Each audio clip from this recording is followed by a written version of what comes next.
Groundfloor's platform reaches numbers of people that you couldn't reach with conventional means. The speed with which Groundfloor can operate is all based on having built a technology platform that's probably gone through 3, 4, 5, 6 major revisions, each one getting better.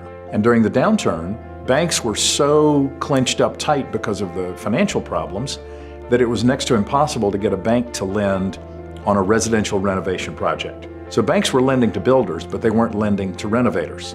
So I couldn't go get 6%, maybe 7% financing from a bank, but I could from a hard money lender. When Groundfloor came on the scene, I saw several opportunities. One was to reduce my cost of capital.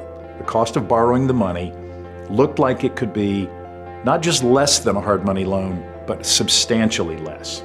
And that was significant. Groundfloor is able to put loans out on the market, fund the loans in, I like to say, minutes. We've done 5 fully executed projects. All 5 were well executed. The draws were there. They were straightforward. From my perspective, it's easy working with Groundfloor. The team they've assembled get what the borrower needs.